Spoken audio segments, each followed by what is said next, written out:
ओम श्री गणेशाय नमः। ओम शनैश्चराय नमः। एक समय की बात है। किसी नगर में एक अत्यंत धनी सेठ रहता था। उसके पास अपार धन संपत्ति, विशाल भवन, अन्न भंडार और अनेक सेवक थे। वो बाहरी रूप से तो सुखी था, परंतु उसके हृदय में दया और धर्म का अभाव था। वो अपने धन पर अत्यधिक गर्व करता, गरीबों को तुच्छ समझता, श्रमिकों का शोषण करता और किसी की सहायता नहीं करता। उसकी पद्रधर्मिणी अत्यंत सरल और भक्तिमती थीं। वो प्रतिदिन ईश्वर का स्मरण करती और अपने पति से कहती, स्वामी, धन चिरस्थायी नहीं होता, धर्म और दया ही सच्ची संपत्ति है।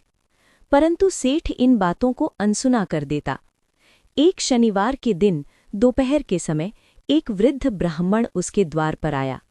उसने विनम्र स्वर में कहा, हे सेठ जी, भूखा हूं, कुछ अन्न दे दीजिए, प्रभु आपका मंगल करेंगे। सेठ क्रोधित होकर बोला, यहाँ दान बांटने का स्थान नहीं है, जाओ यहाँ से।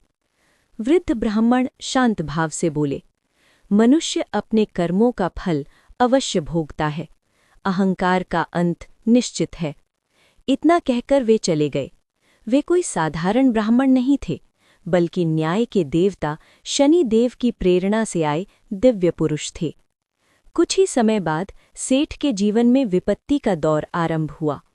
उसका व्यापार घाटे में चला गया, साझेदार धन लेकर भाग गया, अन्न भंडार खाली होने लगे, घर में कलह बढ़ी और उसका पुत्र रोगग्रस्त हो गया।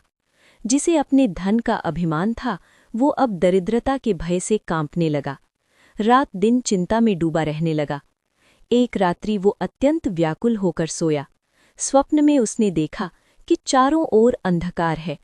तभी दिव्य प्रकाश प्रकट हुआ। उस प्रकाश में गंभीर, न्यायप्रिय और तेजस्वी स्वर गूंजा, हे मनुष्य, ये सब तुम्हारे कर्मों का फल है। तुमने गरीबों का अपमान किया, अन्याय किया।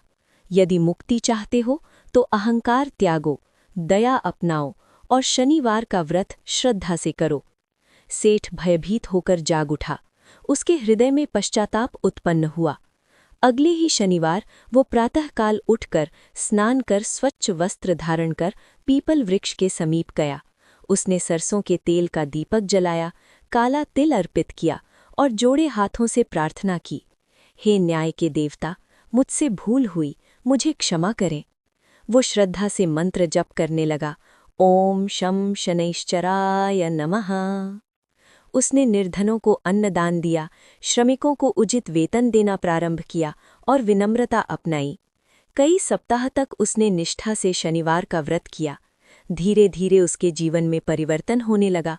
पुत्र का स्वास्थ्य सुधरा, व्यापार पुनः चल पड़ा, घर में शांति लौट आई। एक रात्रि पुनः स्वप्न में दिव्य स्वर प्रकट हुआ, मैं दंड देने नहीं, न्याय करने आता हूँ। तुम्हारी सच्चे पश्चाताप और सेवा से मैं प्रसन्न हूँ। अब तुम्हारे जीवन में सुख और शांति बनी रहेगी। सेठ की आंखों से आंसू बहने लगे। उसने प्रण किया कि जीवन भर धर्म और दया का पालन करेगा। समय बीतता गया, सेठ पुनः समृद्ध हुआ, परंतु अब वो विनम्र और धर्मात्मा बन चुका था। वो प्रत्येक शनिवार व्रत रखता, दान करता और जरूरतमंदों की सहायता करता। जो कोई श्रद्धा और विश्वास के साथ शनिवार का व्रत करता है, कथा सुनता या सुनाता है, उस पर शनि देव की कृपा अवश्य होती है। अहंकार दूर होता है, कष्ट कम होते हैं और जीवन में न्याय एवं शांति का वास होता है। कथा समाप्त। जो श्रद्धापूर्वक इस व्रत कथा को सुनता या सुनाता है, उसके समस्त कष्ट दूर होते हैं और उसे व्रत का पूर्ण फल प्राप्त होता है। बोलिए शनिदेव महाराज की जय।